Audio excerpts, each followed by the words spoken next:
Okay guys, welcome back to yet another Play and Explain. I know it's been a while since I've posted. Same deal as usual, just playing two tables of 200 zone. Probably won't be bringing back the regular tables, unfortunately, so apologies to anyone who enjoyed those more. But the data suggests that the vast majority of you did not, so here after we overbet, or sorry, here after we c-bet the flop, just going to be overbetting the turn with our draw. Our bluffs here, stuff, anything with a jack or a 10. So ace jack, ace 10, flush draws, obviously.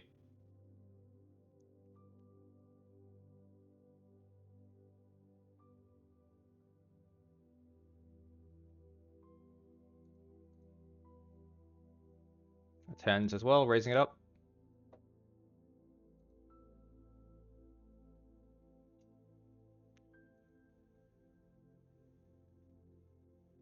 And I get some questions occasionally about whether it's better to grind 200 or fast fold, but whether it's better to grind fast fold or regular tables for the money. And the answer is that it's absolutely better to grind regular tables. I really would not recommend playing this format if you're trying to grind out a win rate, but it is much better for entertainment purposes and for the video.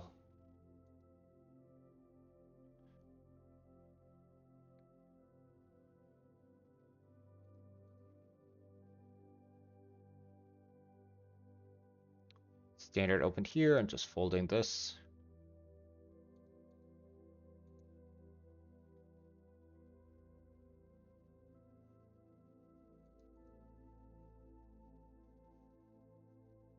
The reason that it's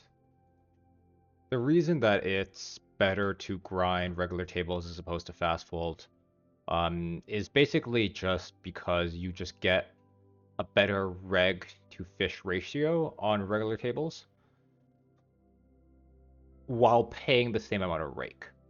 And that's really significant because rake is going to eat into the majority of your win rate at stakes like this. And so any edge that you have is going to be extremely thin. Here I'm actually just going to overbet all in. The reason is that we have the exclusive nuts advantage on this run out, meaning that he never has queen jack because he would fold queen jack on the flop, but we have queen jack because we would c-bet flop and barrel turn with it. And when you get spots like that where you have the nuts and your opponent can never have the nuts, the solution is to just go for the huge greedy shove and to balance that huge greedy shove out with bluffs. So we would follow through there with any bluff that has a queen or a jack. So something like king queen, something like king jack. Always, always, always better to go for the max greedy size as long as you are bluffing for that size appropriately. That is the big, big, big asterisk. If you're just going to max shove for value and never bluff that size, and you're wondering why it's not working out for you, well, yeah, well, that should be pretty self-explanatory. Here we just have a lot of equity in 4 high, and I'm not thinking too hard about it, just putting in the raise, playing our high equity hands aggressively.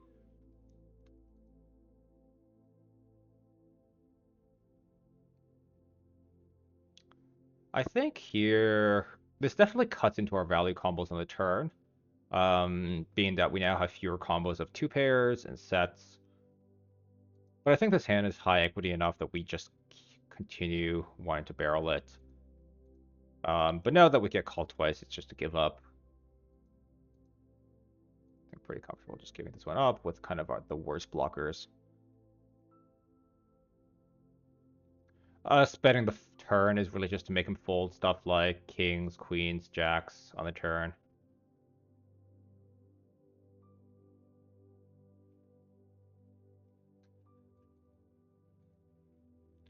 Three betting, always making sure to enter the pot aggressively.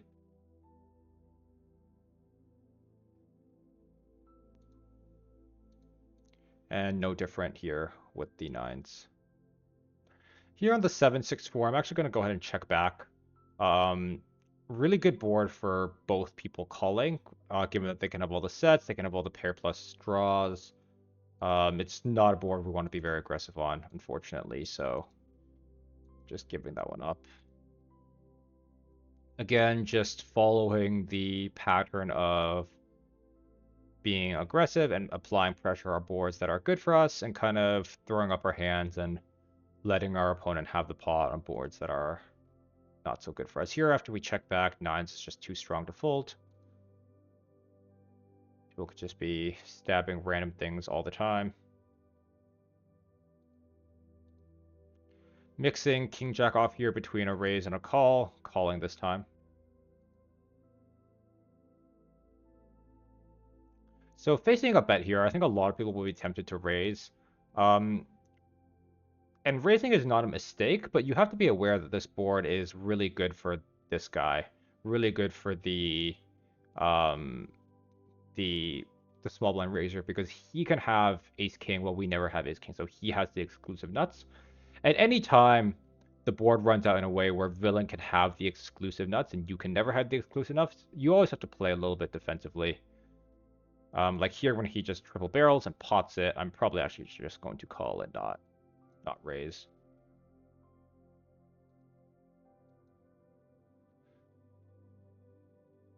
That could be a mistake. That could be a mistake. But I'm not going to worry about it given that it's just not a good board for our range on average.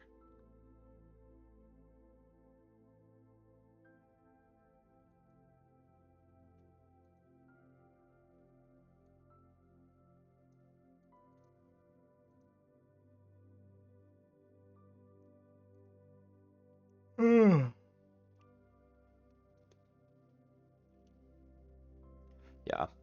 The calling down with King 9 could be a little bit on the tight side now that I'm thinking about it. But with villain having all the combos of ace king, with villain having all the combos of ace king, if raising is higher EV, it's only higher EV by a tiny fraction of an amount. So yeah, comfortable being a little bit nitty there when our opponent has the exclusive nuts advantage.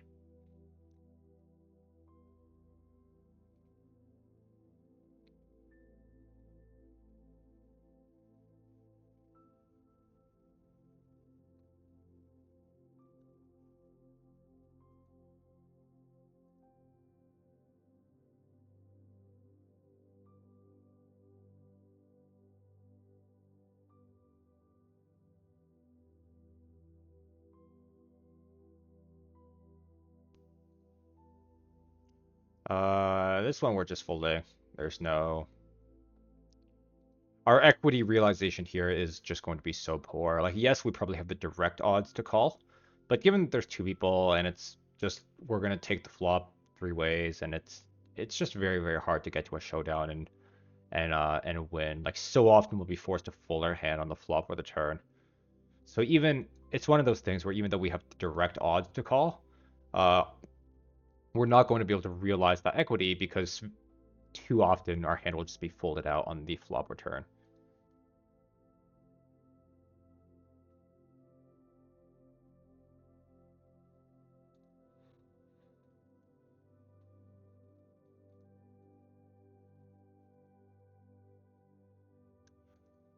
Four bet. Four bet looking to stack off. Kind of priced in to call a jam.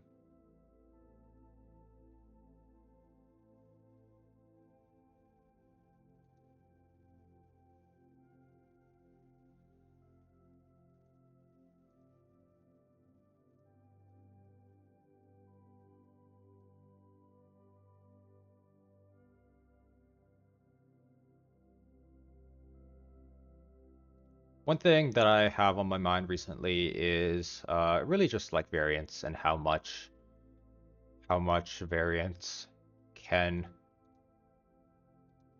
affect you in this game. Yeah, like most people don't really realize just how extreme it can be. Um, it's possible to go on multi-month sun runs where it just feels like you can never lose, and then afterwards multi-month just like brutal downswings where pretty much all you do is lose. And that's here after we check back, just calling. Our hand's a little bit too thin to raise versus the pot size. He's going to have a lot of 10x and potential straights that he's calling the flop with. So raising would be an overplay. What was I trying to say?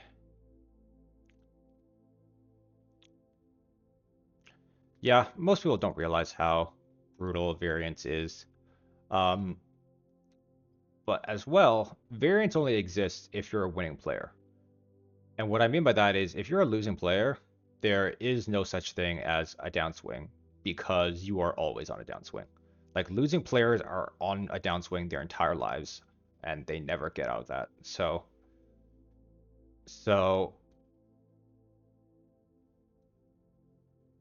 unfortunately, downswings only apply if you're like lifetime up on this game, is what I'm trying to say.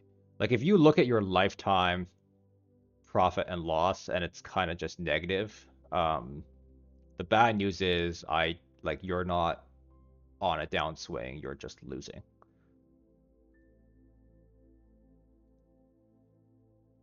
And you might ask, oh, like what if you're just starting out and you don't have a big sample? Can't you be a winning player that's just getting unlucky to start out at like just starting out getting unlucky? Um, and the answer is yes, like absolutely, you absolutely can be, but you probably aren't. Like if you're just starting out playing this game, you probably are not a winning player. So while it is possible that you're a winning player, that's just kind of on an initial bad run. It's more just likely that you're losing and you need to get better.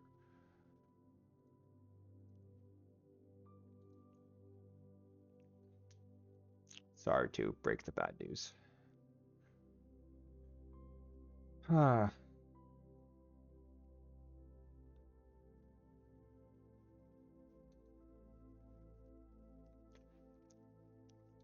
But yeah, just keeping the strategy very straightforward and simple, not trying to do anything fancy.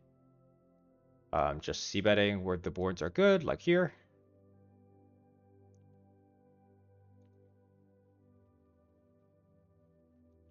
And doing a lot of checking when the board is not good. Like this turn jack, he's going to have a jack more often because he calls a jack a bunch. And so this turn's bad for him, and so I'm just playing more defensively and checking more.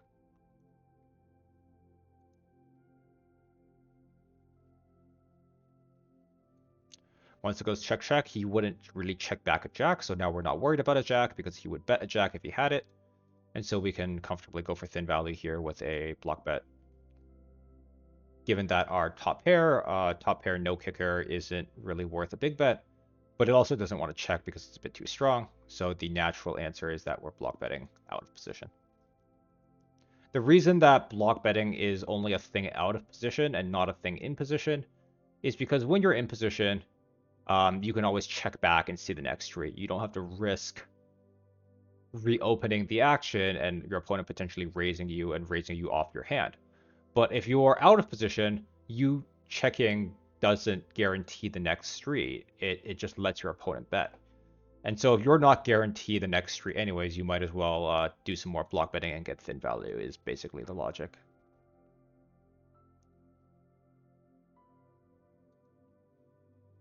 Here with the 8, I'm going to put in the check raise here.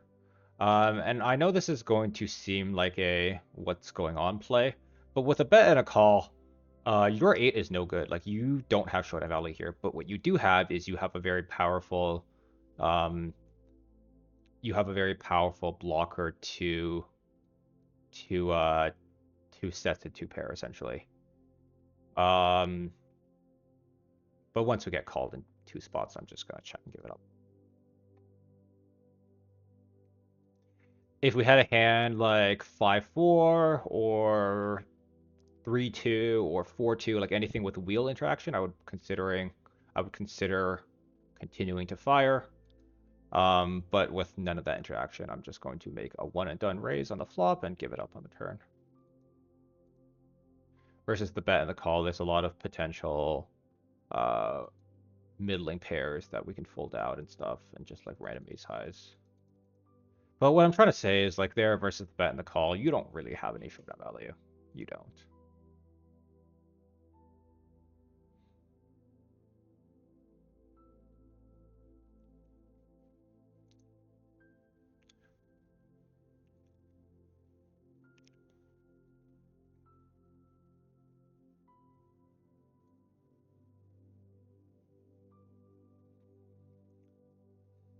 Middle of the day. Don't expect there to be a lot of fish in this pool in this time. In fact, I'm surprised that it's fully running at all.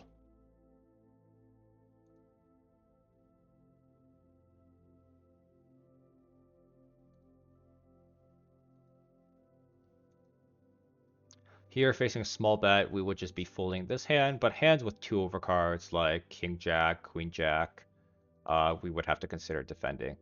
Just two overcards being too strong to fold against the small bet, but with one undercard, you're good to let it go.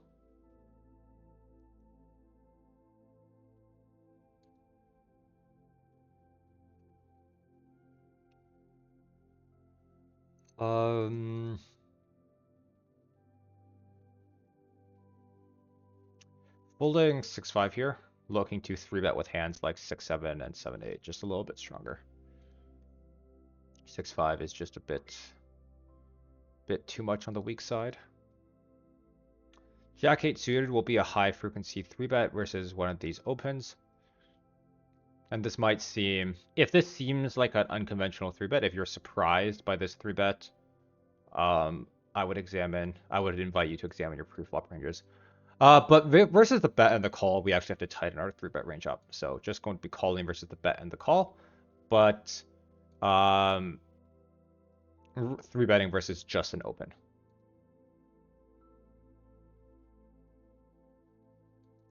Yes, if 3-betting Jack-8 suited out of the big blind comes as a surprise to you, you should probably re-examine your pre-flop ranges.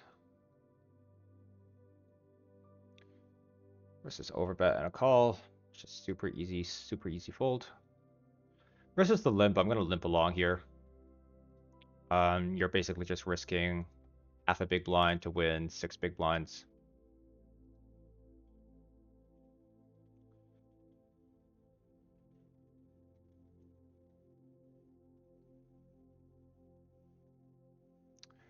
Not very happy about the pot size bet.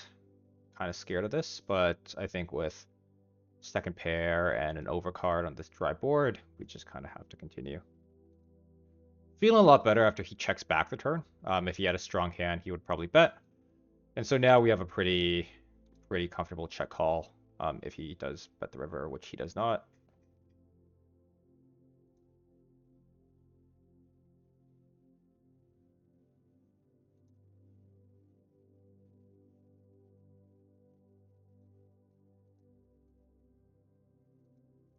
Putting in the 3-bet here. And we'll be calling a 4-bet with this hand if we face one.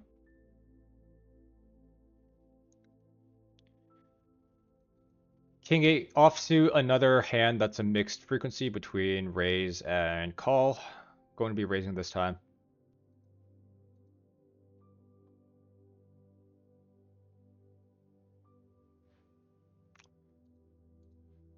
On the dry jack high board, generally better for us. Any dryish board is going to be good for us after we 3-bet.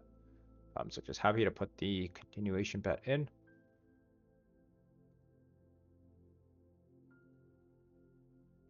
The boards that are bad for you after you 3-bet, like what you don't want to see is something low and connected, like the 4-5-6 or the 8-7,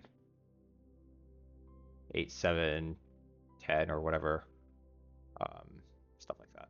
Here, folding this versus under the gun, but it would be 3-betting versus hijack cut off war button.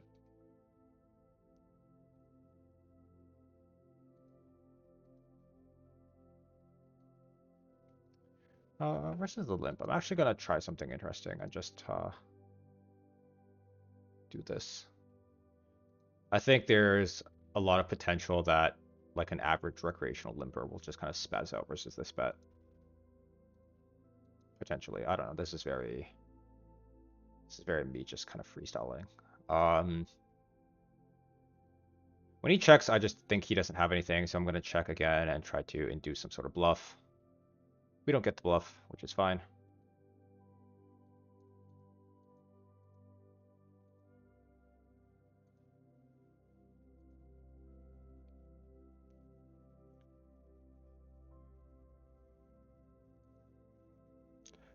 Facing large bet here, just letting go of the sixes. No ability to continue on future streets here.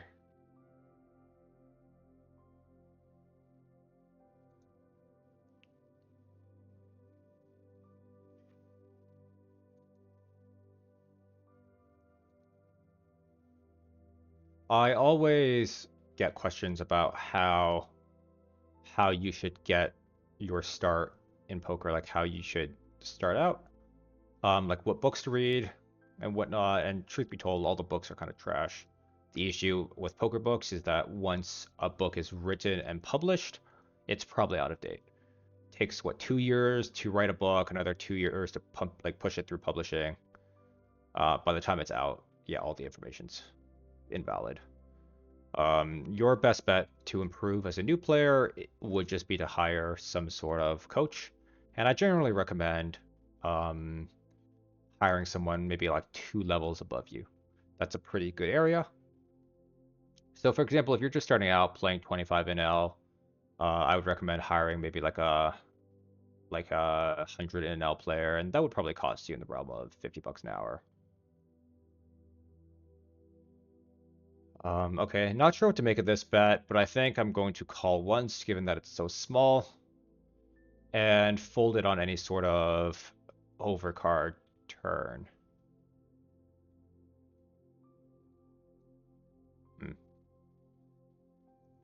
I think he has a lot of draws that he could potentially be doing this with, so I'm going to put in kind of like the merge shove, where, yeah, like obviously our hand is not a very good hand, but we're probably not folding, and he only has a little bit behind. So you just kind of merge shove it in and pray that you're up against some sort of draw, which was the case.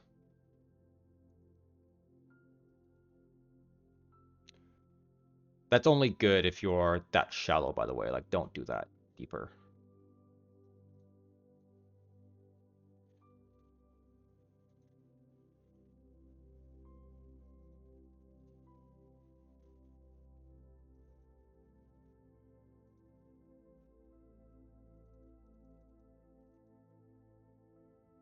King 6, I believe, opens here. Though, could be mistaken. Could be mistaken. Just continuation betting on the king high board, generally a little bit better for us.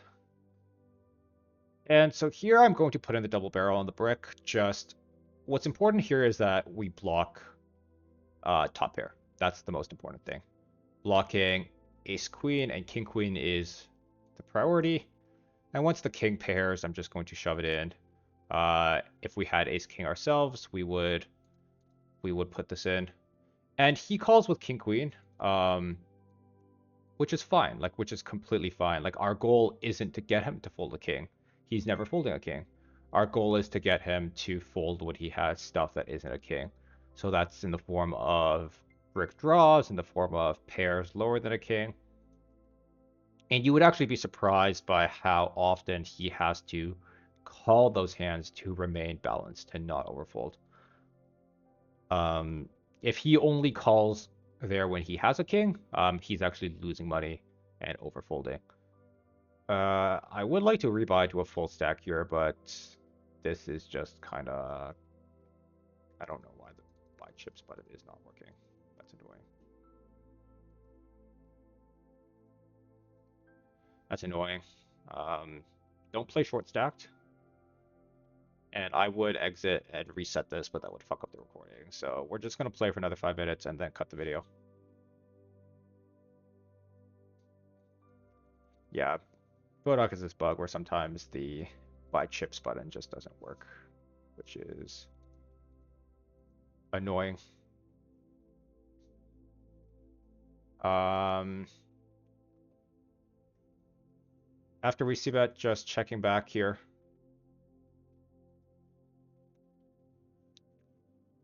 And on the lowish board, going to be calling. This is actually a pretty good bluff catcher. Just given that he can have a lot of misdraws and yeah, just random high card. Generally being very stationy with pairs after you check back. A lot of people don't realize how air heavy their range is after they check back, as they just end up overfolding through a river stab.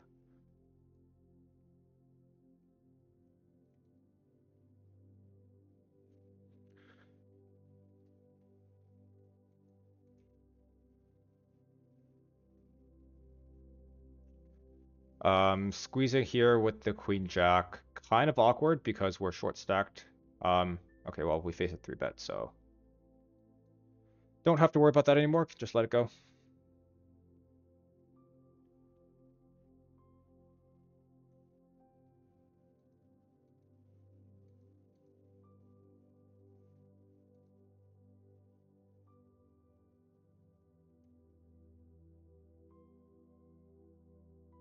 Probably will be stabbing this hand if we face a check, but versus a bet and versus the larger size, we can just let it go. There's nothing we can really do here.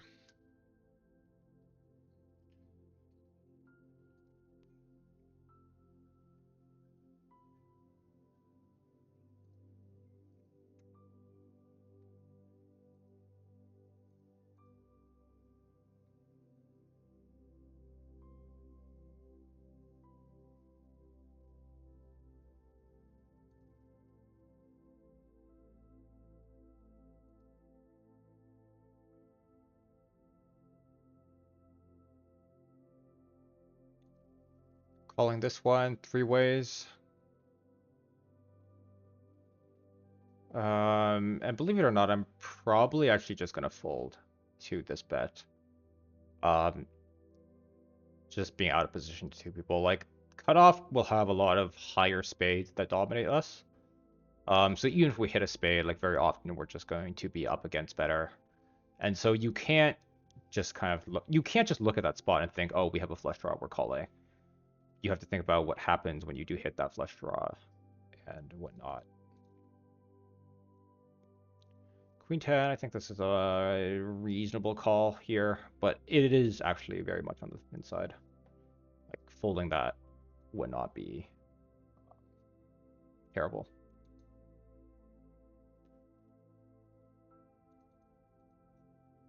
The queen high suited connector range is not as strong as people think.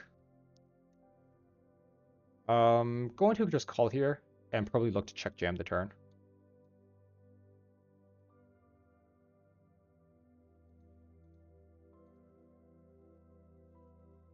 Yeah, with this SPR, if he double barrels, I'm probably just going to jam.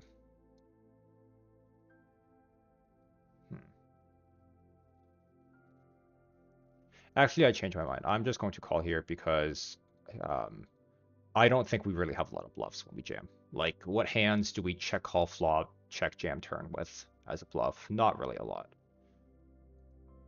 We don't have any ace of diamonds or king of diamonds hands. So just very easy and comfortable check call and let him bluff off too. When you're making any sort of value raise or value jam, you always have to think about what bluffs you have in your range. And if the answer is you just don't have that many bluffs, well, generally would just be better to check call and let your opponent keep barreling. So, okay, it looks like we are coming up on 30 minutes, so probably going to sit out soon. Here, checking sometimes, betting sometimes, both are fine. If we check, we're checking with the intention to check raises a bluff. but we roll a high number this time, so I'm going to continue firing.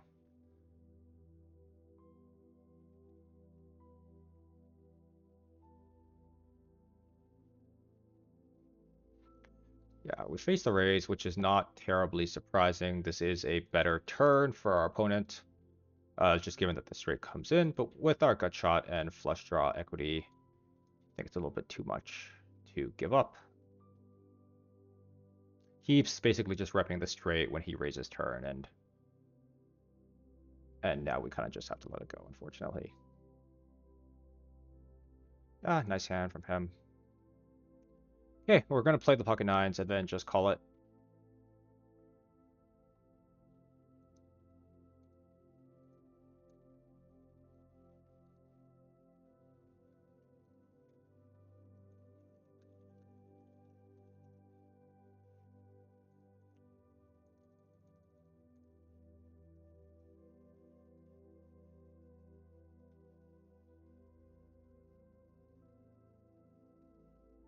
Okay, it seems like we've got the queen 10 as well, so I'll play both and then we'll call it here. Queen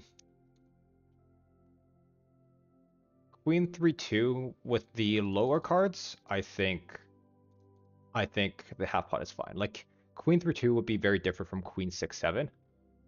Queen 3-2 is a lot better for us. Queen 6-7 is a lot better for our opponent just because he has all the sets and stuff. So yeah, that's pretty much it. Thanks for tuning in, and I will see you guys next week.